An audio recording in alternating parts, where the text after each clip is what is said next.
Imagine that. We call out community analysts for their weird way of switching up on how they're reviewing consoles. We get called out by their community just for the sake of fanboying on their behalf. And then we get vindicated in a blink of an eye due to Monster Hunter Wilds. What a difference a day makes. What's up, people? It's your boy, MM2K of Hard Knock Digital Culture, Cloud Dosage, MM2K Gaming, back again with another episode of Quick Dose. This is where we talk about the latest and greatest in video gaming news. And man, oh man, oh man, do we have such an I told you so video coming up for you today. But before we get into all that, do us a huge favor. Hit the like button, hit the subscribe button, and rock those bells for notifications, please. All right. So the game on your screen, Monster Hunter Wilds, man, it's going bananas. It's going crazy all over the gaming YouTubes, the gaming internets, right? It seems like everybody and their grandmothers picked up this game. Just to give you just a snippet of how well it's doing, let me show you this. If it'll let me take you here, I'm going to take you to the internets and you can take a look at this.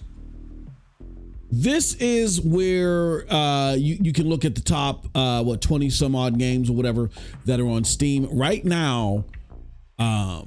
Monster Hunter Wilds has a concurrent of over 1.3 million. Its 24-hour peak was 1.38 million. It's now at 1.33 million. But again, that's just a snippet using Steam. We don't know what it's like on PlayStation 5 or console together. You know what I mean? We don't have those numbers. Here's what I can tell you though. There's more to the story besides how many people are actually playing it. I mean, that tells the success story of this game since launch, but there's even a bigger story within it. And that is this. As crazy as the game is going as far as players are concerned, look at this user rating. This user rating is abysmal. And if you go look at the reviews, people are saying, oh my gosh, this game is horribly optimized, right? Now, let's dig a little bit further. When Digital Foundry reviewed the game on PC, and they did a separate review, which that part is understandable. I get that all together. They did a review on PC. They compared performance on various cards, so PC consumers can understand where they would stand with this game depending upon certain cards, right? They did one of the oddest things that I've ever seen because they didn't actually review the game the way they normally did. They just told you about the bevy of performance issues they experienced, and they couldn't even really do a thorough review of the game. So they said at this moment, we can't do what we normally do. This is how bad this game is. They just showed you some of the more peculiar hiccups that they were having and even trying to play the game. Just things like turning around in the game rapidly or whatever could cause a whole bunch of framing issues and all this other stuff, right? So we're here, partner with the Digital Foundry. Your Gamer says Digital Foundry doesn't recommend the PC version of Monster Hunter Wilds, citing profound technical issues. All right. Here, hold on. But it's not like Monster Hunter Wilds is just perfectly optimized anywhere. This is coming from Oliver McKenzie, who's also part of Digital Foundry. He says Monster Hunter Wilds is a decent looking game, but it does have some odd visual flaws, and it's unexpectedly heavy on console hardware. We'll have more to say about PlayStation 5 Pro and PC soon, but the turnout on the original console trio is less than ideal. So in their opinion, they were expecting better performance out of the base console, even though it's not giving you the same weird hiccups that the PC is giving you. Out of the base consoles, they were expecting better performance. But last but certainly not least, says here by Oliver as well, if you want to play Wilds on a console, the PlayStation 5 Pro is definitely the place to be with superior image quality and ray trace reflections. Isn't that something? Imagine that. Now, for those of you that have been watching our content this week and probably been criticizing it or whatever, like, why are you attacking Digital Foundry? Digital Foundry didn't do anything wrong. The PlayStation 5 Pro doesn't need to be compared everywhere. Like, nobody's in the market for it. It's a scam. Again, the biggest game right now, and Steam is a great indicator of where a game is falling as far as reception nowadays. You know what I'm saying? As far as being picked up, it's a great peer,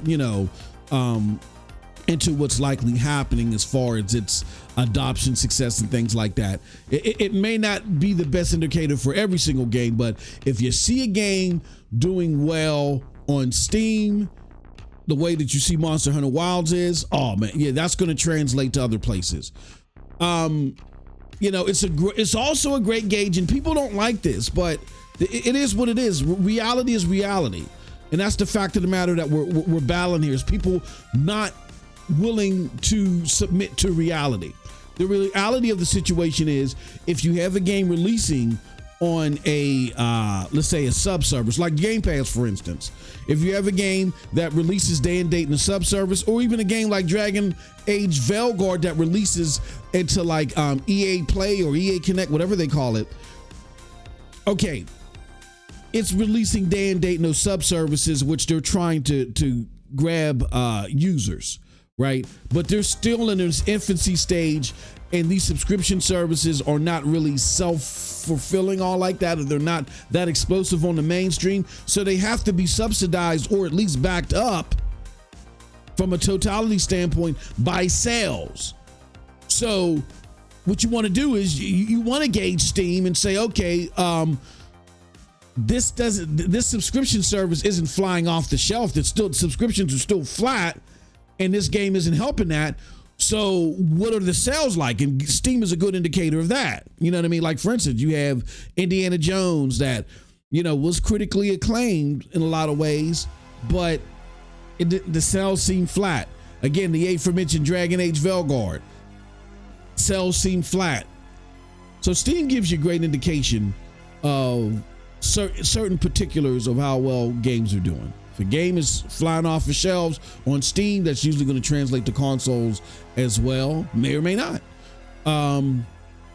But more importantly, looking at subscription services, it can give you a good indicator if that subscription service day one game has good backup. That being said, okay, we're in the business of telling consumers everything so they can make the best decisions for themselves. There's a saying I always use. I don't need a man. I don't need another man to bite into a sandwich to tell me how it tastes. Give me the sandwich. Let me taste it so I can make the decision for myself. Our critique of Digital Foundry is based off of them including in their console coverage the PlayStation 5 Pro when comparing it to at least the PlayStation 5 base and the Xbox Series X.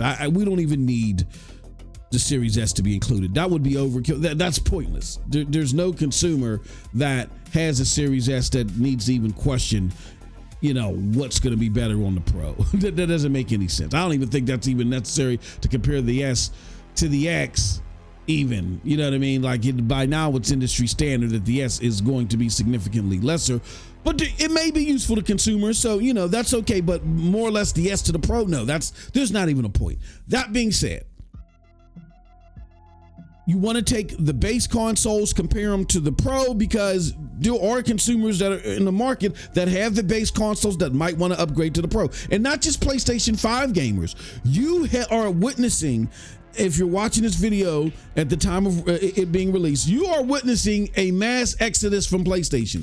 PlayStation consoles are falling from the sky as far as sales are concerned. Yes, January was a big drop in sales fiscal year over year for all units, but Xbox is consistently falling from the sky as far as sales are concerned. Did I say Xbox earlier was, or PlayStation was? I can't remember. But yeah, Xbox year over year, it just keeps getting worse and worse and worse. We've seen PlayStation hit fiscal highs. You know what I mean? They hit the biggest, highest holiday quarter ever. I believe as far as sales and dollars. Okay. So it's a constant with Xbox. So you're seeing a mass exodus from its console gamers. That being said, those gamers on the Series X particularly may be in the market for PlayStation 5 Pro. They may be looking at PlayStation altogether saying, hey, look, the Xbox games are coming over there. I might want to go over there too. But do I want to get the base or do I want to go for that Pro? So what Digital Foundry did reasonably is took that into account and was showing you the base models versus what the Pro did. And they didn't necessarily include the S because there was no point. I agree with that. But now all of a sudden they stopped.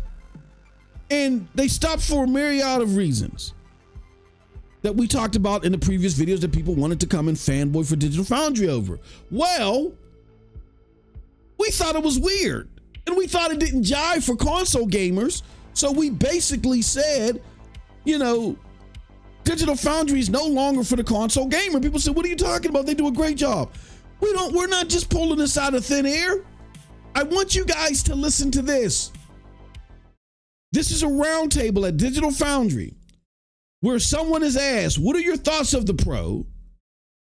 And they say that it's underwhelming. And look, that within itself is not a problem. The problem is the reason why they feel like it's underwhelming. Listen to this. Well, it's a two-parter. PS5 Pro, what's the opinion now that we've had more experience with it? I'll be honest. I think in the first 3 months since it released, it's been one of the most underwhelming hardware releases I've had to cover in many years, and I have to be blunt about that. It's been not a catastrophe. It's been interesting, intriguing sometimes, but as far as its saleability to people who, especially for the price, it is a hard sell, and I think it's appealing to a very fractional part of the gaming community who just want the very best tech in the console space right now. And that'll kind of be overshadowed by, quickly with whatever PC does with so many ports coming from Cerny of their own properties to PC. I think there's the argument for it is weakening a little bit with quite a few games kind of popping over. So, Did you hear that? So Tom here of Digital Foundry said that the argument for the PlayStation 5 Pro is weakening because the PlayStation has more of its games coming to PC. So the argument for one is weakening. So let me get this right. The same group, Digital Foundry, confirmed, from their estimations, that in order to get a PC comparable to the PlayStation 5 Pro, you have to spend at least $1,300, right? So I can either get a PlayStation 5 Pro and get the games day and date from PlayStation, right? Or wait 14 months to 2 years to 3 years, in some cases even 4 years, for the game to come to PC and pay almost double the price at $1,300. See, that's where things start getting weird with this switch up in their analysis. They even went as far back to look at their review of Hogwarts Legacy, and they reviewed it. Said, well, on second thought, now all of a sudden, we don't think that this was so impressive. Like, huh? Where did this come from? It's all happening in such a small circle of time, and it's weird. And the thing that makes it even more weird is, while they're saying this, they had to know that this was going to happen, right? It's such a hard sell, but the number one game in the world, likely, bump just what the Steam is doing. If you add in what's happening on console and other places, right? This probably beat out Counter-Strike too, as far as concurrent players. So the number one game in the world right now, with 1.3 million concurrents, is dog crap on PC, right? and I watched the review. They're like, if you the top 1%, he's like, I can't even recommend that you even get this game right now if you don't have a top of the line PC. Like if you don't have the top of the line GPU, CPU, RAM, I can't even recommend it. And he said, look, even if you do have the top of the line stuff, you're going to still be irritated by the myriad of issues here.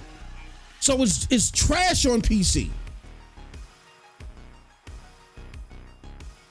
It's underwhelming on the base models, right? It's less than ideal. On the Pro, look, man, if you want to, your most enjoyable experience is going to be on the Pro.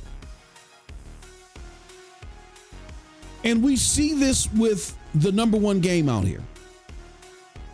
And you're telling me that if I spend $1,300, which is going to give me those middling PC parts that even Digital Foundry doesn't recommend, I spend $1,300 on a PC and I sit there and wait for the Sony games, that cuts into the sellability of the Pro. If I'm a console gamer, this was our argument.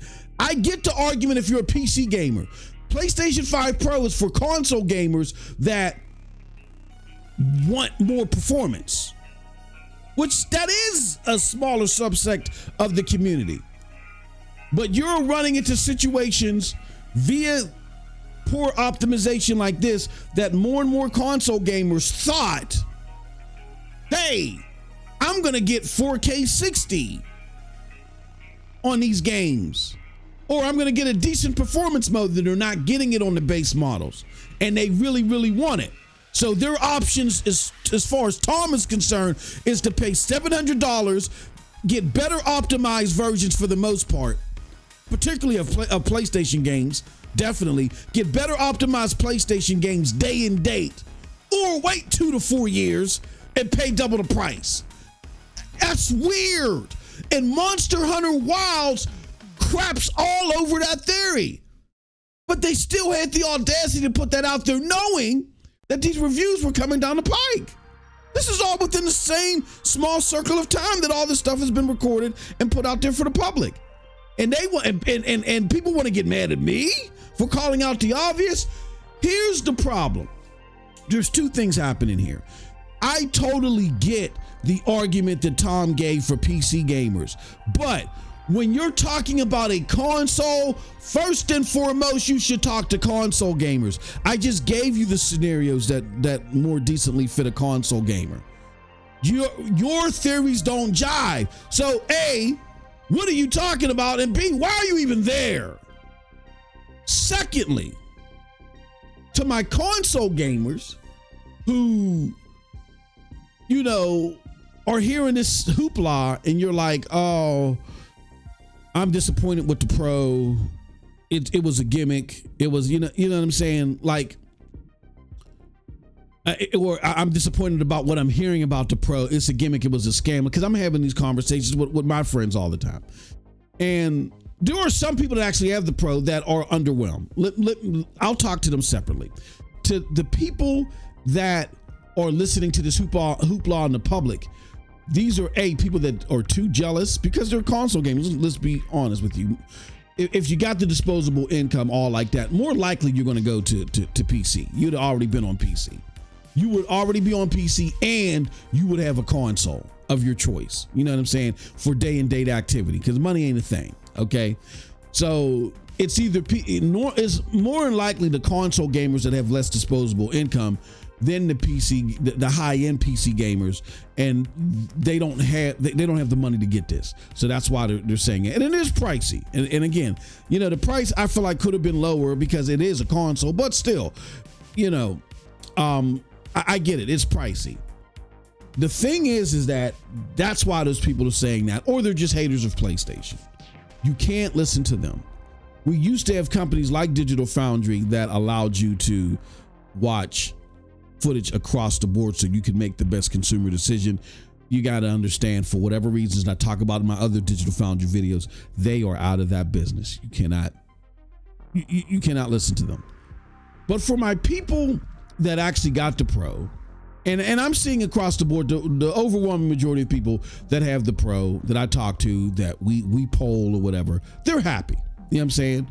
Is every experience perfect? No, but they're overall happy and they're glad that they made the purchase.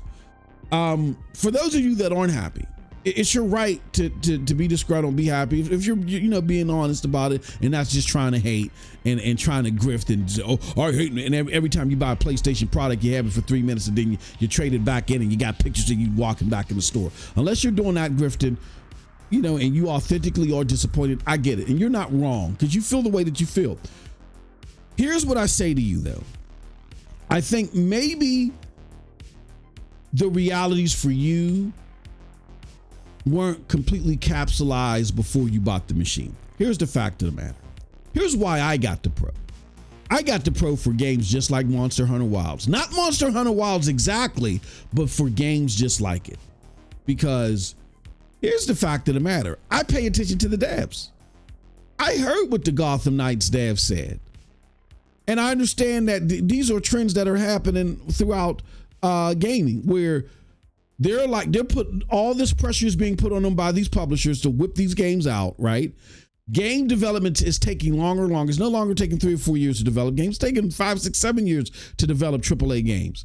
And to optimize these games to the point to where you're getting pristine performance modes, it just can't happen.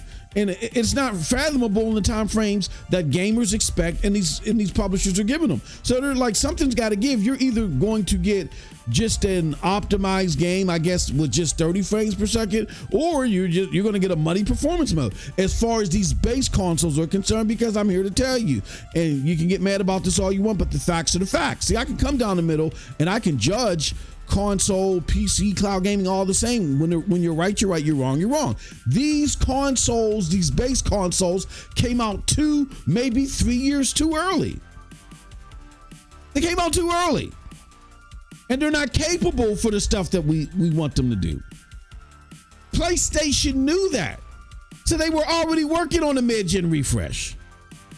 Xbox, I feel like, knew that, but they thought that their cloud technology would carry them, not understanding the bottlenecks and stuff that they created, how they structured that. So they fell to the wayside. That's why they're doing a complete 180 and going in a different direction. PlayStation, on the other hand, knew that and said, well, our competition's coming out and all this stuff. We got to put something out there.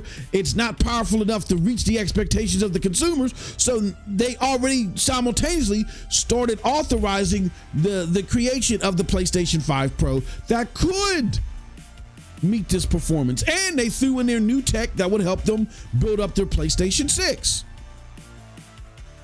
So after listening to the devs, after paying close attention to everything thoroughly that's happening in the gaming sphere, and I'm not defending it. I'm not saying it was okay for these companies to do that. Hell no, it wasn't. But the reality is the reality. I knew that my base PlayStation or your base Xbox was just a placeholder to play some of the next-gen games better, and the ones that were exclusive, to play them now until a mid-gen refresh came out.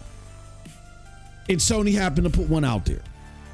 So I knew, because of games that were going to come out hot, like Monster Hunter Wilds, Dragon's Dogma 2, and all these other games, that like even Final Fantasy VII Rebirth, where the performance mode is just like, ugh. I saw it and I knew it, and I said, I gotta get a Pro. As we were watching more and more games come out that had less than desirable performance modes, and I need my 60 frames per second, I'm sorry, I said I gotta get a Pro. And I'm sorry if there were some of you that said, oh no, the Pro is just gonna be like the 4090 of the console world. No. The Pro is making up for the lack of performance that you expected on the base. Now, Xbox may have sold you all this pie in the sky stuff. PlayStation didn't sell it to you directly, or they didn't sell it to you. It was people that just made assumptions on the internet that sold it to you, and you fell for it.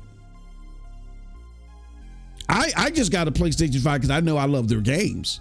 I wasn't believing all that pie in the sky stuff. But as I continued to play at 60 frames per second, I said, you know what? Yeah, I got to keep this performance mode thing going, and I don't want it to look like oatmeal. And I then realized, as 2023 and particularly 2024 rolled around, I said, oh no, these performance modes are looking trash. So that's why when I look at games like Monster Hunter Wilds, and I know some of you guys are looking at some of these other games and you're like, yeah, they're better than the other console games, but they're not sparkling 4K 60. That wasn't going to happen. The technology for consoles natively isn't there yet. And PSSR, I believe PSSR will take you there, but it's AI and machine learning based, meaning the machine has to learn. There's AI involved. See, all of you guys that did all that snickling and huckling and chuckling when I was sitting there covering Stadia, that's another reason why my expectations were tampered, because I understood if AI and machine learning was involved, that overnight or out of the box, you're not going to get all this blistering graphics like you got a 4090 in a console. I didn't expect that. I knew based off of Stadia and all these other AI and machine learning cloud technology services and platforms that it takes time. You could have bought a game on Stadia, started it, looked at it, and was like, oh, that doesn't look too good, and then come back a week later and the thing looks drastically better, and you're like, whoa, and what patch was this? This wasn't a patch, it was the AI and the machine learning giving you better visuals. Oh, you know what I'm saying? PSSR is in its infancy stage. It will get better. All we need is PlayStation to do is to don't let these crappy Pro Enhanced versions actually get a sticker. Don't let it happen. And they didn't do that at first, and they paid for it, and they should have. Because it's being reported that PlayStation 5 Pro sales have began to slow down. You play stupid games, you get stupid prizes. This is not a fanboy channel. This is a pro-consumer channel, right? And I knew as a consumer, for the expectations that I had, the base model was just a placeholder, and that goes whether you have a Series X or a PlayStation 5. And my agitation with Digital Foundry is that how could you not know that, or B, if you do know that, why are you pulling this okie doke right now and not being transparent? Digital Foundry's not stupid. Digital Foundry knew that because you can look at old content and to where Richard Ledbetter and company talked about it. Look at their coverage of GTA 6, where they're talking about, the CPU is going to be bottlenecked and all this other stuff. They knew that these base models were not going to sustain consumer expectations. So why are you surprised when people like myself or people in the community are like, hold on, keep comparing the base models and the Pro so people know what they actually get so they can make the decision on their own. Let them taste the sandwich and see if it's got enough cheese and mayo on it. You don't bite into it, yeah, you're going to love this. No, let them see for themselves. They don't need to do that. Tell that to Monster Hunter Wilds. Again, before we get out of here, for those of you in the back, let's go through it one more time. Digital Foundry doesn't recommend the PC version of Monster Hunter Wilds, citing profound technical issues. Monster Hunter Wilds is a decent looking game, but it does have some odd visual flaws. The original current gen console trio is less than ideal. But if you want to play Wilds on the console, the PlayStation 5 Pro is definitely the place to be, with superior image quality and ray trace reflections. Man, y'all get out of my face with all this daggone fanboying, man.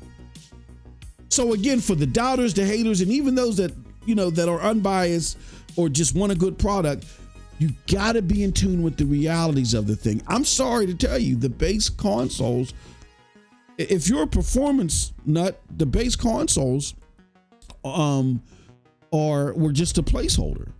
And listening to Tom at Digital Foundry, the answer is not making you a $1,300 PC. The answer is going all out $2,000, $2,500, maybe on AMD, or spending $3,000 to $4,000 on NVIDIA. And then even then, you're not getting the biggest bang for your buck, because these games are coming out hot on PC, and a lot of times hotter on PC. Tell somebody that paid $700 for the PlayStation 5 Pro and then is enjoying the heck out of Monster Hunter Wilds that they're stupid and they got scammed. That's all I have to say. With that said, that's it for your boy. Let me know what you think about all this in the comment section below, because like I always say, I'm curious what I think. But if you did like what I had to say, check out the links below to follow me. They will lead you to Hard Knock Digital Culture, Cloud Dosage, MM2K Gaming.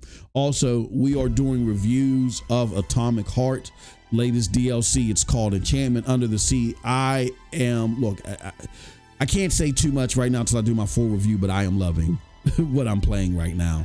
You'll get more when I finish the review. So check out, go to Cloud Dosage News and check out our gameplay there. You can even go to Cloud Dosage Streams and see some of our base gameplay over there too. But if you want to particularly see our gameplay with the DLC, go to Cloud Dosage News. All right, with that said, y'all have a wonderful gaming day. Peace.